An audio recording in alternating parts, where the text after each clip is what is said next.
Subscribe करें और bell दबाएं ताकि कोई खबर रह न जाए।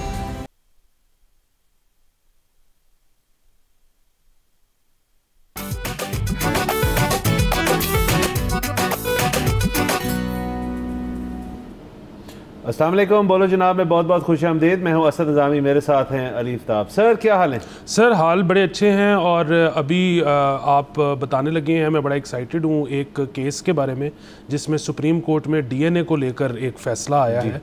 और डीएनए एक ऐसी चीज़ है जिसके बारे में पाकिस्तान में आज तक लोग उसका तयन नहीं कर पाए। मतलब ज़ाहिर है अब खुदा न खास्ता को रेप जैसा केस होता है तो उसमें भी इस्लामिक आइडियोलॉजी काउंसिल ने कहा था कि जी नहीं लेना चाहिए, लेकिन वो तो मेरे ख़्याल में एक ज़रूरी चीज़ है।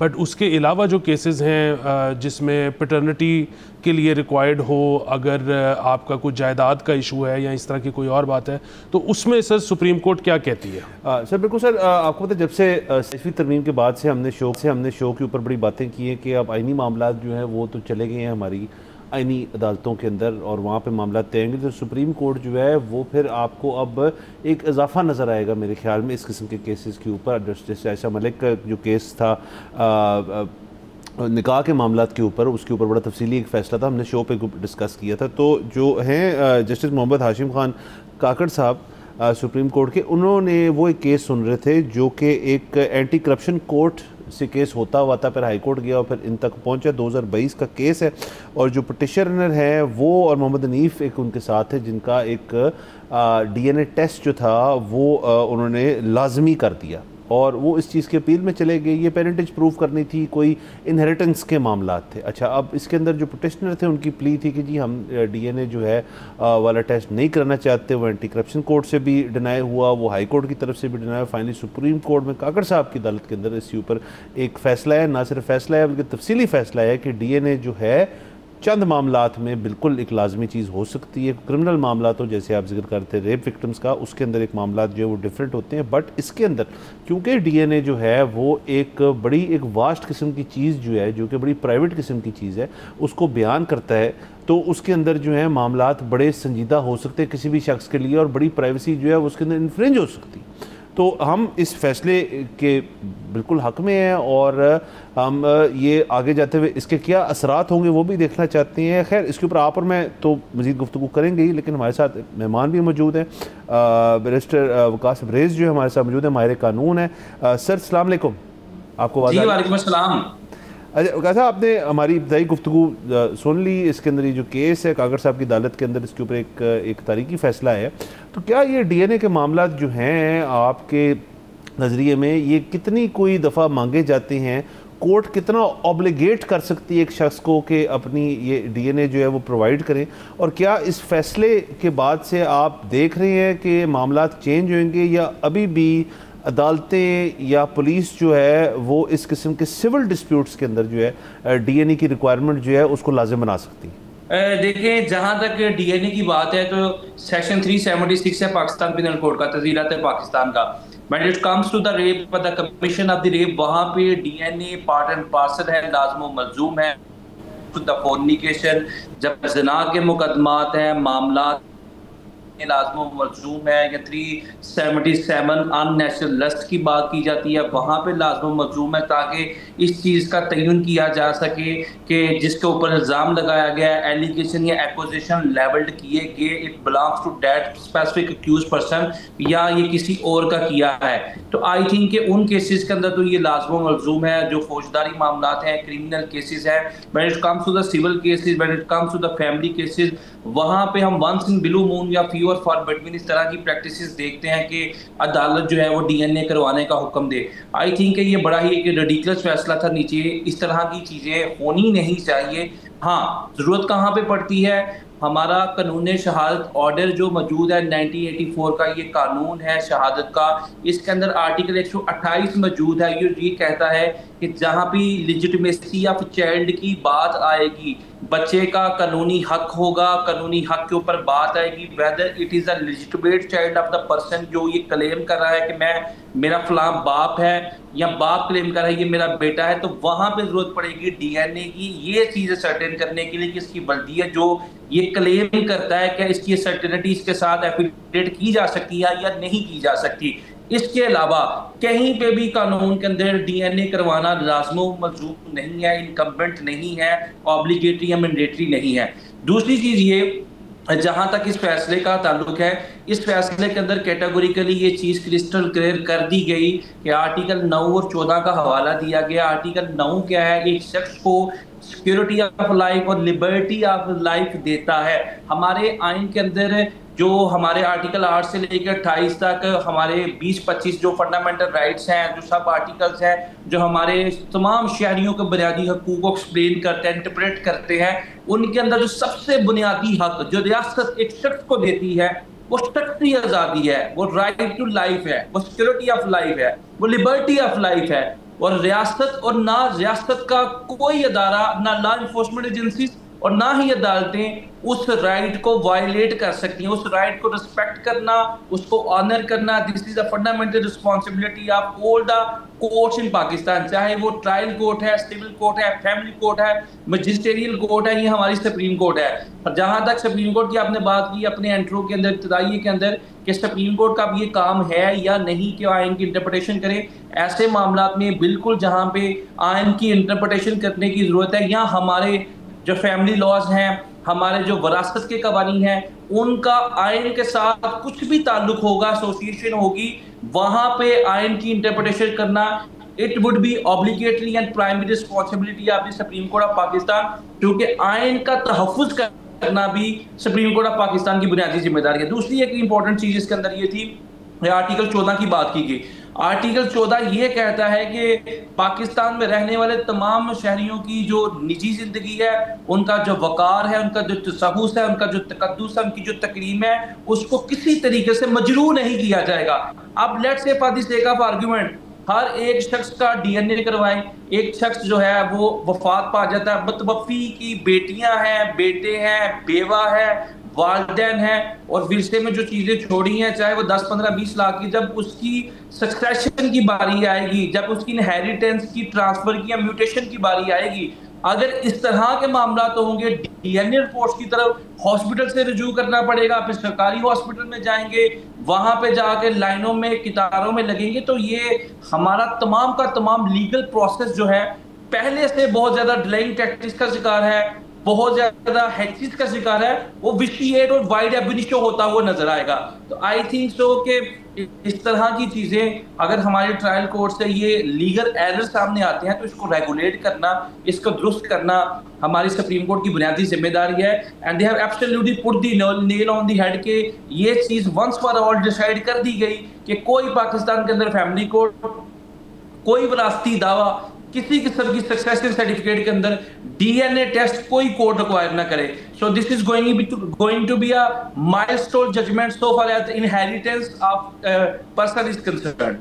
अच्छा, आपने ये जिस तरह से कहा कि ये बड़ी लैंडमार्क जजमेंट है, बड़ी अच्छी बात है, लेकिन पाकिस्तान में हमने अनफॉर्चुनेटली एक और चीज़ ये देखा है कि क्योंकि हर किस्म की नज़ीरें पाई जाती हैं, तो क्या आपको अब ये यकीन है कि अब लोअर अदालत में इसी नज़ीर को फॉलो किया जाएगा और किसी और केस में किसी और नज़ीर को कोर्ट करके तो दोबारा से वही फैसला नहीं दिया जाएगा कि अब आप फिर से पहले पैटर्निटी टेस्ट करवाएं और फिर लेके आएं और फिर वो मामला सुप्रीम कोर्ट तक नहीं पहुंचेगा ठीक होने के लिए?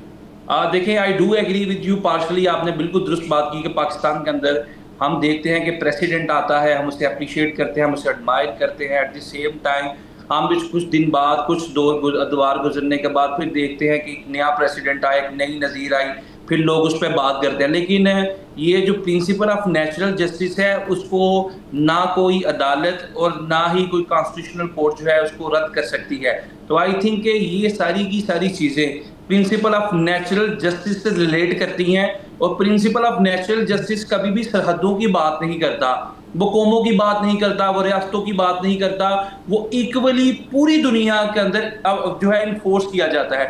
कहीं भी दुनिया के मुहज़्ज़ब माशरे के अंदर वरासत के इंतकाल में या म्यूटेशन के लिए कहीं पे भी डीएनए टेस्ट रिक्वायर्ड नहीं है। एक अदालत ने इलीगल एरर किया, उसने ये समझा कि ये इस शख्स का डीएनए हम करवा लें, लेकिन जो हमारी सुपीरियर कोर्ट थी उसकी तरफ से ये बड़ा ही खूबसूरत फैसला आया।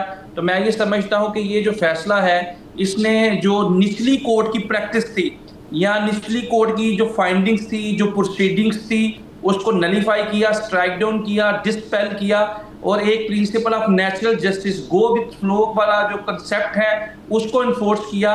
और हमारे यहाँ बहुत सारे ऐसे केसेस जो ट्रायल कोर्ट्स में आते हैं जिसमें हमारे बहुत सारे अच्छे जजेस भी हैं, लेकिन they are try to swim against the tides. लेकिन वो जो मामलात हैं उसके अंदर हम आइन की भी वायलेशन करते हैं, फंडामेंटल राइट्स को भी हम जो है तोड़ते हैं, मरोड़ते हैं, टिंट करते हैं, फोल्ड करते हैं, मोल्ड करते हैं।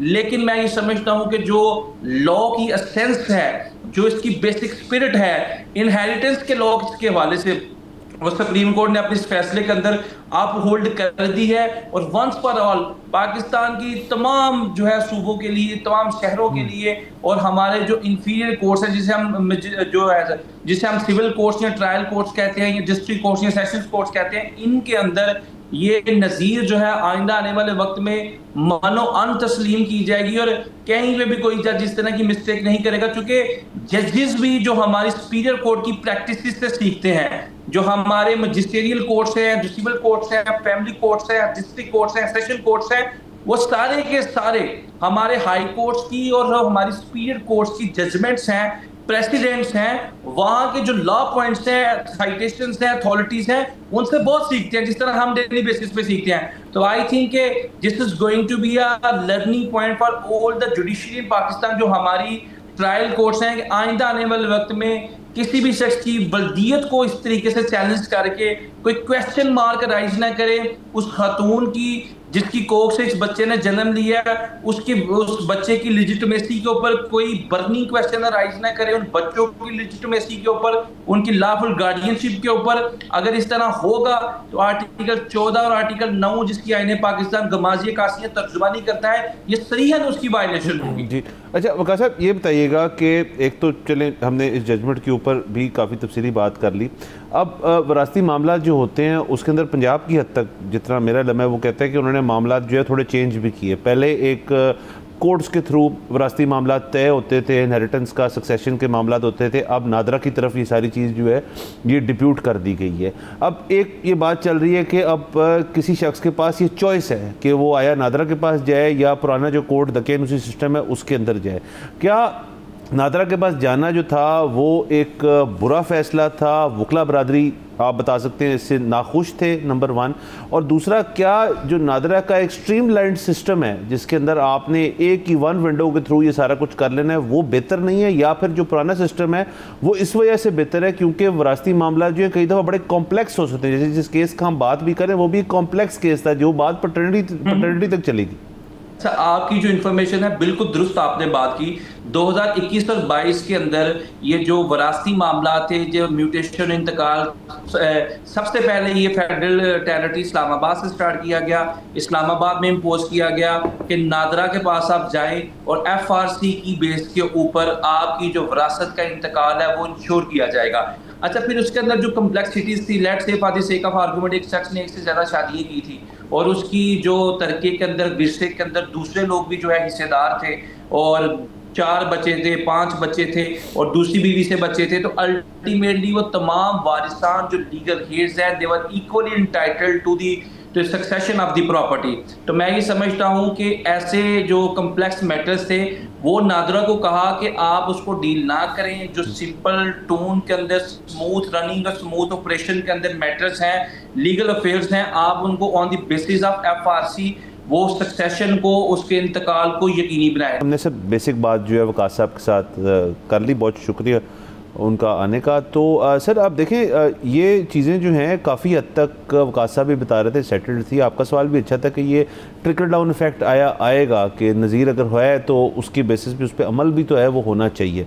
वकार साहब के मुताबिक वो 19 तक उन्हीं से हायर कोर्ट से ही लोअर कोर्ट जो है वो किसी किस्म की बातें जो है पढ़ते हैं और देखते हैं और उनको समझते हैं। तो उस लिहाज से जो आपका मेरा इसके ऊपर एक क्या कहना जी स्टांस था कि एक हद तक लैंडमार्क फ़ैसला है और डीएनए के मामला जो है इस तरह से नहीं, आप कैजुअली नहीं कर सकते कि जी किसी को भी कह दे डीएनए कराए। जी बिल्कुल, ये बहुत अच्छी बात है कि उन्होंने बिल्कुल क्लियर कर दिया कि कौन से मामलात हैं जहाँ पर डीएनए जो है वो ऑब्लिगेटरी है और कौन से मामलात हैं जहाँ पर आपको अदालत मजबूर नहीं कर सकती कि आप अपना डीएनए कराएं। हम इस केस को लेकर, विरासती मामलात को लेकर हमें आज इसका पता लग गया है। एक चीज़ जो अभी भी मैं इंटरेस्टेड हूँ जानने में, और हम अगले शो में एक और माहिर कानून को लेकर उस पर ज़रूर बात करेंगे, और वो ये कि जहाँ तक ऑब्लिगेटरी है डीएनए करवाना, तो पाकिस्तान में क्या किसी भी जो हॉस्पिटल है उसकी डीएनए रिपोर्ट चल जाती है? पाकिस्तान के जो सरकार के अपने फॉरेंसिक डिपार्टमेंट्स हैं या हॉस्पिटल्स हैं वो कितने अच्छे हैं, वहाँ पर कितने जल्दी उनकी रिपोर्ट आ जाती है? हमारे जो ये जो पुलिस और दीगर महकमे हैं, ये इनकी एविडेंस गैदरिंग जो है ये कितने उन उसूलों के मुताबिक होती हैं जो कि फॉरेंसिक के लिए ज़रूरी होते हैं? ये सारी चीज़ है जिसका मेरे ख्याल में हम आम आवाम को पता होना चाहिए। और अगेन से डीएनए टेस्टिंग जो है इतने सालों में उसकी तो अब पोर्टेबल किट्स भी मिल जाती हैं और अब वो बड़े एक ऐसे माहौल में हो सकता है कि इतनी उसमें कॉम्प्लेक्सिटी नहीं है, बट जाहिर है आया ये यहाँ पे ये टेक्नोलॉजी जो है ये ट्रांसफ़र हो चुकी है तमाम अस्पतालों के पास या नहीं, ये एक सवाल है। हम किसी और दिन किसी और से भी इसके ऊपर ज़रूर सवाल पूछेंगे। अभी यहाँ पे जाना है हमने एक ब्रेक के ऊपर। Let's take break.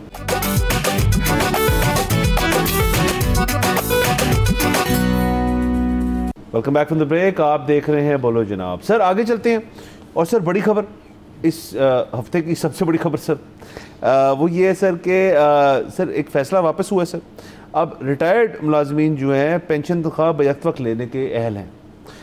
सर नए अहकामात के बाद वफाकी इदारों में मुलाजमीन पर कोई पाबंदी नहीं रह गई, और सर कॉन्ट्रैक्ट और आर्जी बुनियाद पर दोबारा मुलाजमत पर अमरात ले सकेंगे। तो इसका मतलब है सर शख्स रिटायर अपने एक ओहदे से हो गया है, लेकिन उनकी चूँकि सर्विस जो थी वो इतनी आउटस्टैंडिंग थी या उनका जो उन्होंने मामलात जो ड्यूटी सर अंजाम दी उनको जो रिटायरमेंट तो लेनी पड़ी उनको, या उनको चेंज करना पड़ा अपना इदारा, जो भी मसला हुआ, लेकिन वो ऐसे इख्तिसासा थे ब्यूरोक्रेसी के कि उनको फिर से रीहायर कर लिया गया। तो वो पुराने ओहदे की रिटायरमेंट भी ले सकते हैं और बैक वक्त जो नया उनको ओहदा खैर से मिला है उसकी तनख्वाह भी ले सकते हैं। तो सर ये तो क्या कहते हैं डबल मिस हो गया सर मामला। नहीं देखिए, हमेशा से ऐसे ही होता था। अच्छा। और हमने इसी शो पर आज से कुछ 2 साल पहले इसके ऊपर कई शोज़ भी किए कि ऐसा नहीं होना चाहिए। और इसका मतलब ये भी नहीं है कि वो कम वाली चीज़ लें, मतलब take whatever is higher. Pension अगर ज़्यादा है तो पेंशन ले लें, अगर तनख्वाह ज़्यादा है तो तनख्वाह ले लें। फिर हुआ ये कि IMF ने इसके ऊपर लास्ट ईयर एक एक्शन लिया और फिर ये नया कानून आ गया कि अब जो है वो 2 चीज़ें, पेंशन और तनख्वाह में से एक चीज़ चूज़ करनी पड़ेगी। अब उसको वापस रिवर्स कर दिया गया है। सो बुनियादी बात ये है कि एक ऐसा मुल्क है जहाँ पर हम ये देखते हैं कि यूथ बल्ज बहुत ज़्यादा है। एक ऐसा मुल्क है जो कि बेरोज़गारी की हम रोज़ ख़बरें सुनते हैं कि वहाँ पर बहुत ज़्यादा है। एक ऐसा मुल्क है जहाँ पे हम अक्सर ये सुनते हैं कि इस वक्त मईशत के ऊपर जो सबसे बड़ा बोझ है वो पेंशनर्स का है।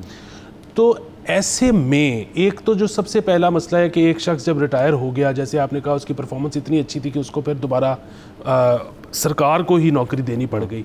बात यह है कि हम 24 करोड़ के अवाम हैं, तो यहाँ पर अच्छा टैलेंट क्यों नहीं पैदा हो रहा कि वो एक सरकारी जॉब कर सके। दूसरी चीज़ ये है कि हम यहाँ पर आप किसानों से बात करें तो वो रोते हैं कि जी हमसे सपोर्ट प्राइस ले ली गई गंदम की, हमसे सपोर्ट प्राइस ले ली गई शुगर की। आप हुकूमत को पकड़ते हैं, हुकूमत कहती है कि तो जी IMF ने किया, हमारा क्या कसूर है, IMF ने कह दिया तो अब हम तो उससे हिल ही नहीं सकते, हम तो उनके प्रोग्राम के अंडर हैं। अच्छा, IMF ने तो ये भी कहा था, इस पर तो आपने फ़ाइट की।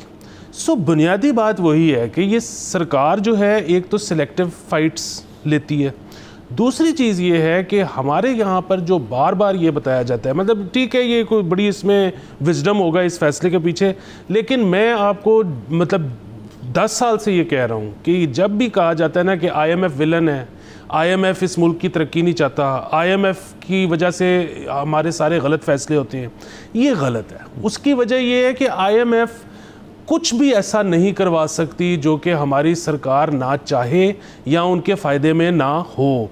ये आपको याद होगा गंदम की जो सपोर्ट प्राइस ये गई थी, ये जो आपका केयर टेकर सेटअप था जिसमें इंपोर्ट हो गई गंदम और उसके बाद किसानों ने भी लेके आए, गंदम की प्राइस बहुत नीचे आ गई, एक बहुत बड़ा डिज़ास्टर था, आपके किसानों को बहुत नुकसान हुआ, लेकिन आपकी इसेंशियल बास्केट इतनी कम हो गई कि आपकी जो इन्फ्लेशन थी उसकी कमर टूट गई। सो पूरी सरकार ने विक्ट्री लैप लिया और उसके बाद उन्होंने फैसला किया कि जी किसान का हम नुकसान होता है तो हो जाए, हम देखो कि अपनी एक विक्ट्री बता सकते हैं कि इन्फ्लेशन कितनी कम हो गई।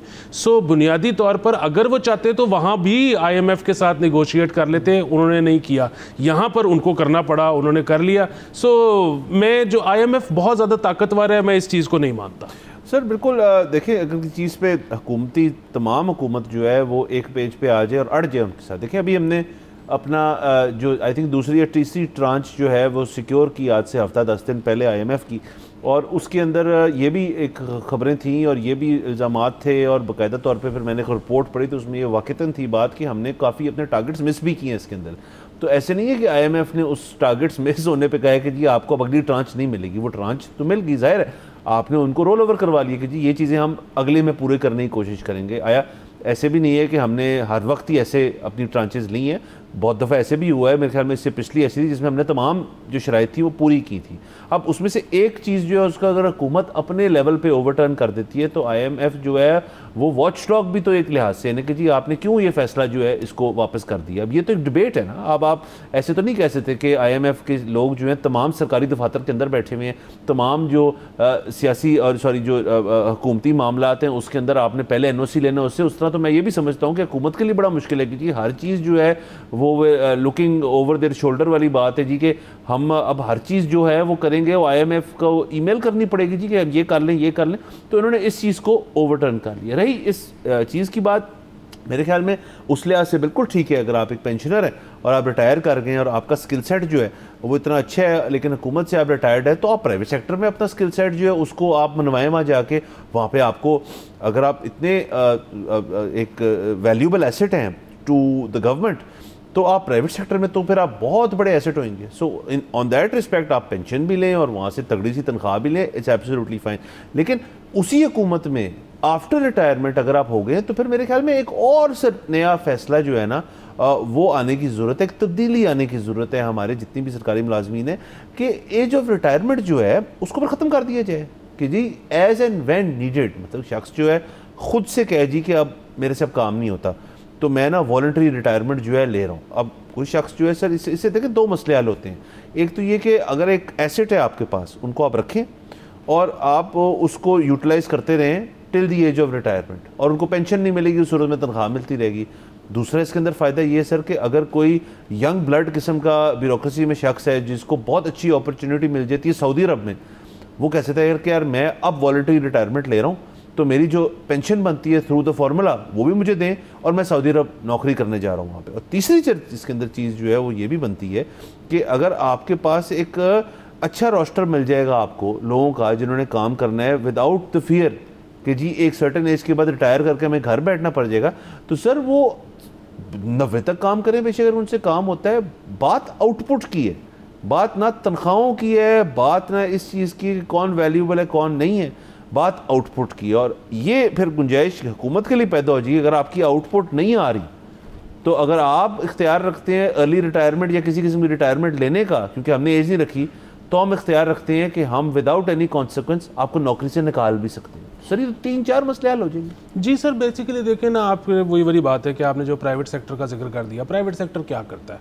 प्राइवेट सेक्टर में हर शख्स के वो किसी भी ओहदे पर बराजमान हो KPIs होते हैं, KPIs मीट होते रहते हैं तो आपकी नौकरी भी रहती है, आपकी प्रमोशन भी होती रहती है।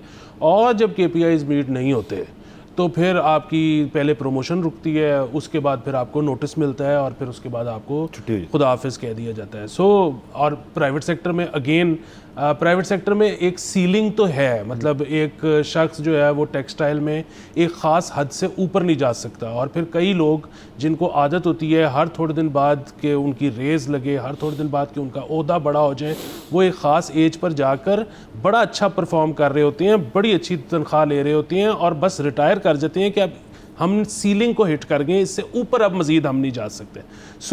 बट अदरवाइज़ आप जिस तरह से कह रहे हैं कि एक शख्स 90 साल का है, बहुत अच्छा काम कर रहा है, ना उसको कोई निकाल रहा है और ना उसकी जगह कोई रिप्लेसमेंट ढूंढी जा रहा है, तो वो बेहतरीन है। बुनियादी बात वही है कि इससे, जैसे आपने फरमाया कि आपका जो बैक वक्त पेंशन और सैलरी का जो ख़र्चा है वो बच रहा है। और तीसरी चीज़ यही कि देखें, मतलब मैं तो क्रिकेट में भी यही कहता हूँ कि यार आप नए से नया प्लेयर ट्राई करते रहो। आपको मतलब एक तो ये कि बहुत चांसेस है कि आपको कोई अच्छा टैलेंट मिल जाएगा, दूसरी चीज़ ये कि उसकी जो एक बच्चा है उसकी थोड़ी सी दिहाड़ी लग जाएगी। यहाँ पर भी मतलब आपने एक ही शख्स को 2-2, 3-3 जिम्मेदारियाँ जो देनी हैं, उससे बेहतर ये है कि आप नया टैलेंट लेके आएँ, इन शराइत पर लेके आए कि अगर वो अच्छा नहीं निकलता तो उसको रिप्लेस किया जा सके, ताकि वो आप पे बर्डन ना बने, और नए से नया टैलेंट करें। किसी की 6 महीने की भी अगर सैलरी हो जाएगी तो उसको फ़ायदा हो जाएगा, बजाय कि आपने एक शख्स को 3-3 एडिशनल जिम्मेदारियां दी। एग्जैक्टली सर, हर इदारे के अंदर इस किस्म की पॉलिसी होती है। और अगेन आपने पीछे ये MT प्रोग्राम्स जो होते हैं, मैनेजमेंट ट्रेनिंग प्रोग्राम्स, तमाम कॉर्पोरेट्स क्यों कराती हैं कि जी नई खेप को मौका मिले, उसमें से कोई आएगा शख्स, उसको हम ट्रेन करेंगे, वो जो ट्रेनिंग है उसकी वो हमारे साथ 15 साल तक हमें कुछ करेगा। जो शख्स ऑन इज वे आउट है कंपनी से, उसकी रिप्लेसमेंट भी तो किसी को तैयार करना है ना। सरकारी मामलात के अंदर इस किस्म की सोच नहीं रखी जाती। हालांकि CSS वगैरह बहुत लोग देते हैं और इधर उधर चले जाते हैं, लेकिन अगेन वो CSS के ऊपर सर होल अंदर डिबेट किसी और दिन करेंगे। पर यहाँ पे जाते हैं सर ब्रेक के ऊपर। See you after the break.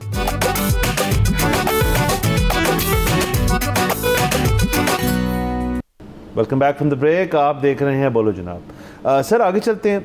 और सर आपसे गिला सर इस सीज़न सर हमने स्मॉग, माहौलियाती आलूदगी और दीगर और जो इससे मुंसलिक मसाइल हैं उनके ऊपर हमने बड़ी कम बात की है सर हमने समझौता गमों से कर लिया। उसकी एक वजह तो ये कि और जो गोइंग अबाउट्स और हैपनिंग अराउंड्स थी, हमने उनके ऊपर ज़्यादा फोकस किया, और माहौलियाती आलूदगी के अंदर कोई इस किस्म का इंकशाफ नहीं हुआ कि जिस पे हम कहें जी बात कर लेते हैं। ये बात उस तरह से बिल्कुल ठीक है कि पिछले साल की निस्बत इस साल स्मॉग जो है वो ज़रा कम हमने महसूस की, और उसकी कई वजूहत हो सकती हैं। एक हुकूमती मौक़िफ़ है जिसके अंदर वो कहते हैं जी कि हमने बड़ा कंट्रोल फैक्टर्स लगाए हुए हैं इसके ऊपर, इस वजह से कम हुई है।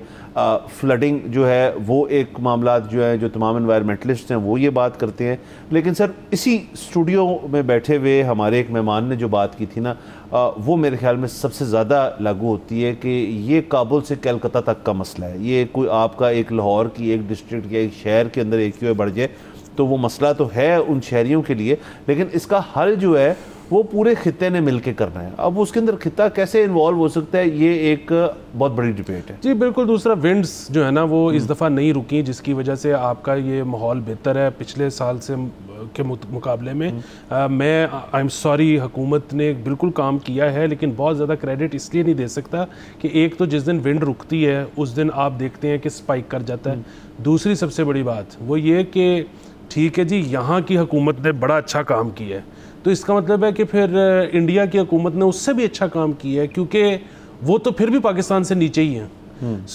ये पूरा जिस तरह आपने कहा ना कि कलकत्ता से लेके तो काबुल तक का मसला है, तो काबुल से लेके कलकत्ता तक इस दफ़ा बेहतर है। ऐसे नहीं है कि जो लाहौर बेहतर है और बाकी ख़राब है। तमाम तो सर इसी मुहिम में, इसी मद में एक और वज़ीर पंजाब मरीम नवाज साहिबा की तरफ से एक प्रोग्राम जो है उसका इफ्तिताह हुआ है। और सर ये बेसिकली आपको क्या कहते हैं सर, ग्रीन क्रेडिट प्रोग्राम जो है इसका नाम है। और ये प्रोग्राम ऐसे है कि एक नंबर उन्होंने बनाया है, उसके ऊपर, और एक व्हाट्सएप का भी नंबर है शायद, तो उसके ऊपर शहरी जो हैं वो अपनी ज़िम्मेदारी का वो करते हुए, ड्यूटी करते हुए वो 10 गाड़ियाँ जो हैं उनकी अगर निशानदेही करेंगे तो उनको एक जो है वो ग्रीन क्रेडिट मिलेगा। और एक जो ग्रीन क्रेडिट है उसकी वैल्यू 10,000 रुपये है। तो आपने धुआं छोड़ती हुई गाड़ियाँ जो हैं उनकी निशानदेही करनी है, ज़ाहिर उनकी नंबर प्लेट से होगी या उनकी किसी और चीज़ से होगी, और उसका आपने जब 10 इकट्ठी हो जाएंगी तो आपको ग्रीन क्रेडिट एक मिल जाएगा और उसकी वैल्यू, उसकी मालियत होगी 10,000 रुपये। तो सर ये एक लिहाज से ठीक है। वैसे दुनिया भर में ग्रीन क्रेडिट जो है वो किसी और चीज़ को उनको कार्बन क्रेडिट कहा जाता है, वो बिल्कुल डिफरेंट चीज़ है, इनका इसलिए नाम से ग्रीन क्रेडिट से रखा है। तो अब सर तैयार हो जाएं। सर तमाम मोटरिस्ट जो हैं उन्होंने एक हाथ से गाड़ी चलानी है, दूसरे हाथ में उन्होंने अपना फ़ोन रखना है। ज़ाहिर है ये किसी किस्म का प्रूफ भी मांगेंगे, या ज़ाहिर है वो नंबर प्लेट जो आपकी नोट डाउन कर रही हैं। तो सर इस ग्रीन क्रेडिट प्रोग्राम में जो ट्रैफिक पुलिस है उनके लिए ज़िंदगी थोड़ी मुश्किल होने लगी है मुझे लग रहा है, क्योंकि सब लोग जो है, क्योंकि उन्होंने उसकी जो वैल्यू लगाई है वो काफ़ी ज़्यादा लगाई है कि शख्स जो है 10 ग्रीन क्रेडिट इकट्ठे कर लेता है तो उनको 10,000 रुपये जो है, सॉरी एक ग्रीन क्रेडिट इकट्ठा कर लेता है 10 गाड़ियों के ज़रिए तो उनको 10,000 रुपये जो है वो मिलते हैं। ये एक अलग सवाल है कि उन पैसों को एक्सट्रैक्ट करना कितना को आसान है, लेकिन अगर तो पंजाब गवर्नमेंट ये पैसे देना शुरू कर दे तो सर देखें फिर कैसे यहाँ पे शिकायतें लगती हैं। जी सर देखें, बात यह है कि नीयत तो इसके पीछे ज़ाहिर है अच्छी होगी, लेकिन इसमें जो सवालात जन्म लेते हैं, पहला तो ये है कि जो EPS स्टिकर वाली स्कीम थी क्या वो मौसर साबित नहीं हुई कि अब ये करना पड़ रहा है, क्योंकि वो तो बड़ी एक सादी सी बात है ना कि जो बंदा स्टिकर के बगैर है उसका चालान हो रहा है, और जो बंदा स्टिकर के साथ है इसका मतलब है कि उसकी गाड़ी धुआं नहीं छोड़ती, वो टेस्टेड गाड़ी है। सो अब ये क्या ज़रूरत पड़ गई कि आपको आवाम को मुखबर बनाना पड़ रहा है, पहली चीज़।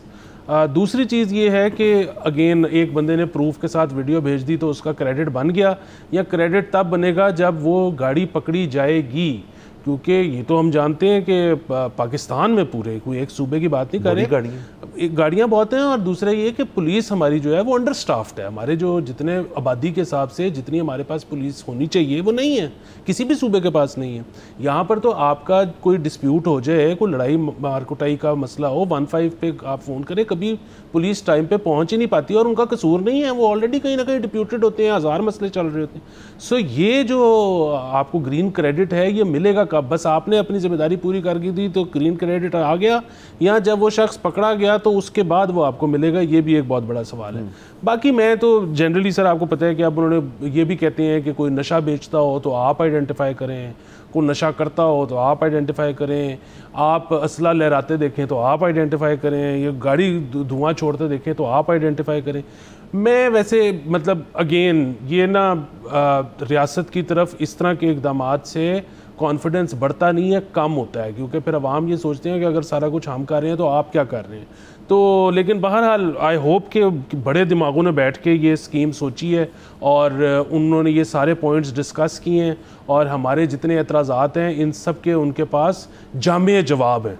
तो I hope this works out. हाँ सर बिल्कुल। और देखिए अगेन ये जैसे आपने कहा अंडर पुलिस्ड है, असल में तो ये ट्रैफिक पुलिस का काम है। असल में तो देखें किसी भी मुल्क के अंदर जहाँ पे जो इको फ्रेंडली पॉलिसीज़ अपनाई हुई होती हैं वहाँ तो अथॉरिटीज़ का काम होता है कि वो तमाम गाड़ियाँ जो हैं उनकी एक रिकॉर्ड रखें कि जी अगर बहुत गाड़ी पुरानी हो गई है, या देखें जो हम कई दफ़ा बात करते हैं MOT का एक मामला होता है, UK में ख़ास तौर पे होता है कि आपकी गाड़ी को सर्टिफिकेट ही नहीं मिलता ऑफ फिटनेस कि आप जो हैं वो गाड़ी जो है वो रोड के ऊपर लेकर आएँ, और जब तक आपको सर्टिफिकेट ऑफ फिटनेस नहीं मिलता तो अगर आपको रोके गए तो गाड़ी भी अंदर है, आप भी अंदर हैं। तो ये चीज़ें जो हैं ये भी यहाँ पे लाई जा सकती हैं। लेकिन अगेन सर मसला ये नहीं है कि ये इक़दामात बुरे हैं या ये पॉलिसीज़ बुरी हैं, ज़ाहिर है ये कि दुनिया में कहीं और भी हुआ होगा या इनको खुद ये आइडिया आया तो वो भी चले हम मान लेते हैं। पॉइंट इज़ के आबादी हमारी बहुत ज़्यादा हो चुकी है। आप कोई भी आइडिया फ्लोट करते हैं अपने मीटिंग्स के अंदर तो उसके अंदर कोई एक शख्स तो सोचता होगा, और हर वक्त ये बातों के लिए इतने ज़्यादा लोगों के लिए कैसे करेंगे चीज़। अब फ़र्ज़ करें ये पॉलिसी इम्प्लीमेंट जब हो जाती है तो ये जितनी शिकायत जो आएंगी इनके पास कि जी फ़लानी गाड़ी धुआं छोड़ रही है, उस चीज़ को टैबलेट करना, उस चीज़ का क्या कहना, उसकी इन्वेस्टिगेट करना कि आया ये गाड़ी असल में है ऐसी या नहीं है। वरना तो देखें ना, किसी ने अगर 10 गाड़ियाँ पूरी करनी है तो सर वो तो घर से निकलते ही सर आपको 25 गाड़ियाँ तो आपको 1.5-2 मिनट में नज़र आ जाती हैं। तो जब आप गाड़ियाँ वो सबके नंबर प्लेट भेजना शुरू कर देंगे तो इनका तो ओवरलोड हो जाएगा सारा। हम आपको अंदाज़ा होगा कि गाड़ियाँ हमारे कितना को कंट्रीब्यूट कर सकती हैं। यहाँ पे जो असल मसला है वो तो बाइक्स, रिक्शे और दूसरी चीज़ों का है जो कि नंबर में बहुत ज़्यादा हैं, जो कि करोड़ों में है। मतलब गाड़ियाँ पूरे पंजाब क्या पूरे पाकिस्तान में भी करोड़ नहीं है। तो ये उसके बारे में क्या सोचा है? वहाँ पर तो अभी कोई EPS स्टिकर लगने शुरू नहीं हुए, वहाँ पर तो कोई इस तरह की स्कीम नहीं आई, उसके बारे में तो अभी बात ही कोई नहीं की। तो वो आई होप यहाँ पर भी कोई सोच रहा है, इस बारे में भी कोई सोच रहा है। हाँ, अगेन आज से 1-2 हफ्तों पहले यहाँ पे CTO लाहौर भी आए हुए थे हमारे शो पे। उन्होंने कहा था कि एक चिंगचीज़ के ऊपर वहीद साहब कह रहे थे कि एक हमारी एक सॉर्ट ऑफ जंग है कि चिंगचीज़ किसी तरह ख़त्म करनी है। वो तो बड़े गुस्से में थे कि ये आई क्यों इन द फर्स्ट प्लेस। अब सर चिंगचीज़ आप बहुत सारी देखेंगे, उनके ऊपर तो नंबर प्लेट नहीं होती, उनकी धुएं की एमिशन है भी बहुत ज़्यादा। अब उनके ऊपर कौन निशानदेही कर सकता है ये बताएं। तो ये sir basically again I hope इसके अंदर it works out for the government, but असल बात ये है कि बहुत लेट हो गए हम। बिल्कुल सर, पुलिस की गाड़ियाँ देखें ना, पुलिस के जो डाले हैं, और पुलिस खुद कहती है, वो कहते हैं कि जी हमें नई गाड़ियाँ, नई बाइक, सारा कुछ नया लेके दें, क्योंकि ये जो पुराना है ये इतना पुराना हो गया है कि ये पेट्रोल बहुत ज़्यादा खाता या पीता है। बिल्कुल। तो अब वो बात ये है कि वो एक तरफ वो माहौलियाती आलूदगी कर रहे हैं, दूसरी तरफ अगर आप नए लेकर देते हैं तो वो भी एक्सचेकर में से जाने हैं। तो वो मतलब आप जो है ना पीछे कुआं आगे खाई वाली सिचुएशन है। और जैसे आपने कहा कि आबादी जो है, इसके बारे में जब तक बात नहीं होगी आप किसी चीज़ का हल नहीं निकाल सकते। अगेन सर, अगेन यही एक टॉपिक जो है वो इतनी और चीज़ों को जन्म देता है। वैसे हमारा ये बिल्कुल प्लान है कि हम इसी हफ्ते कोशिश करेंगे संडे के रोज़ करने पे या अगले हफ्ते कि आबादी के ऊपर एक बाकायदा तौर पे एक्सपर्ट्स के साथ गुफ्तगू हुई, वो हम कोशिश कर रहे हैं वो शो प्लान करने की। आज के लिए हमारा वक्त ख़त्म हो जाता है। कल आपसे इंशाल्लाह फिर मुलाकात होगी। खुदा हाफ़िज़।